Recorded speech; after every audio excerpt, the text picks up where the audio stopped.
Welcome to The Explainer. Today, we are digging into something that every single person in the American workforce should understand: how OSHA, that's the Occupational Safety and Health Administration, figures out its penalties. Whether you're running the company, managing safety, or working on the front lines, you're going to want to stick around for this. All right, let's just jump right in with a question that tends to get everyone's full attention. What is the actual price tag for one single major preventable safety mistake? Take a look at that number.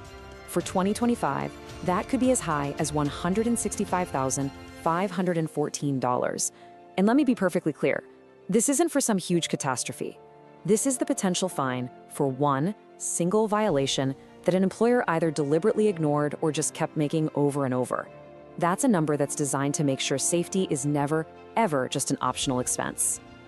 But it's not really just about the money. These big numbers are all about enforcing the fundamental mission that Congress gave to OSHA way back in 1970. The whole idea is to make sure that a safe workplace isn't a privilege, it's a basic right. So how does an OSHA inspector go from spotting a hazard to proposing a fine that could be in the six figures? Well, it's not random, and it's not guesswork.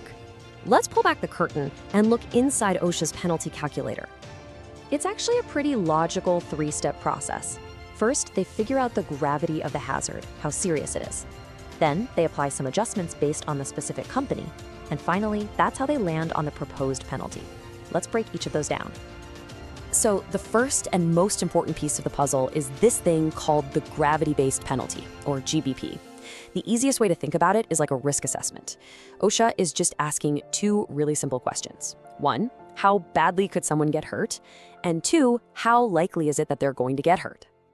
And check this out. This table is straight out of OSHA's own field manual. It shows you exactly how they do the math.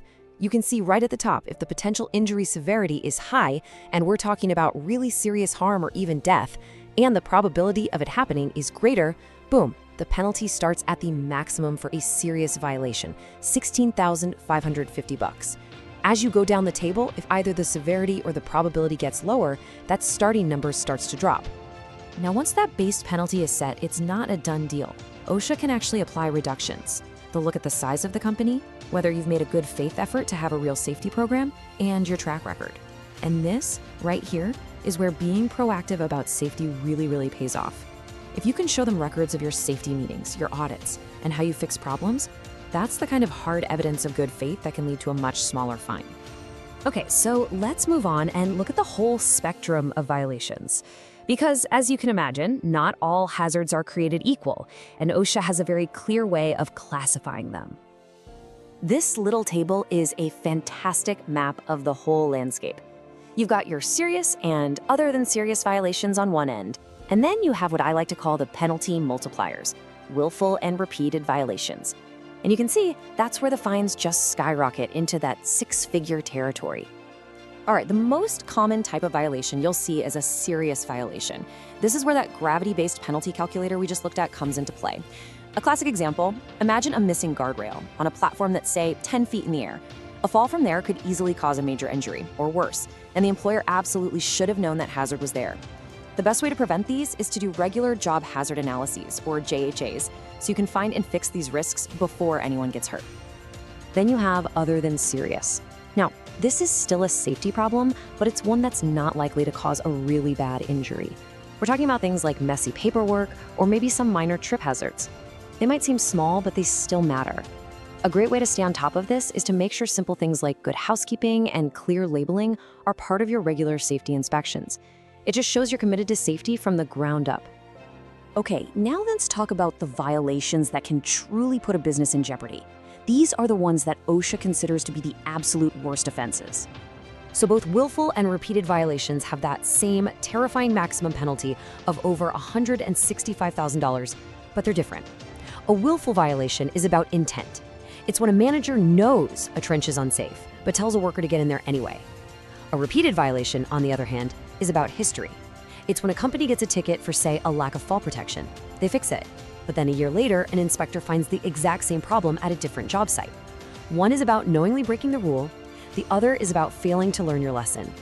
And there's one more big one you have to know about: failure to abate. When OSHA cites you, they give you a deadline to fix the problem.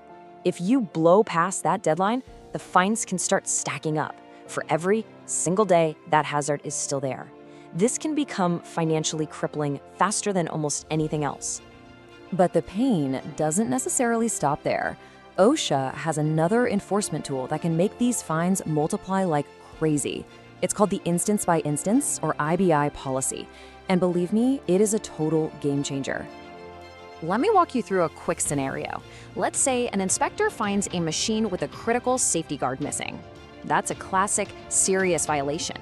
The max penalty would be $16,550. Okay, simple enough. But here's the kicker. What if that inspector walks through the plant and finds 10 identical machines, all with the same guard missing? In the old days, OSHA might have just lumped them all together as one violation. Not anymore. With the IBI policy, OSHA can now treat each of those 10 machines as its own separate violation. So suddenly, one problem becomes 10 problems, and that $16,000 penalty gets multiplied by 10. Now, OSHA usually saves this for really high-gravity serious stuff. Think machine guarding, fall protection, trenching, the areas where the stakes are literally life and death. So, after all that, the most important question is, how do you avoid these penalties in the first place? Well, it all comes down to understanding your responsibilities and your rights. The OSH Act is very clear about the responsibilities that fall on employers. The absolute bedrock is something called the General Duty Clause. You have to provide a workplace that's free from known serious hazards. But it also gets very specific. Things like providing the right training, giving out PPE for free, and reporting fatalities to OSHA right away. And this is so important. It's not a one-way street.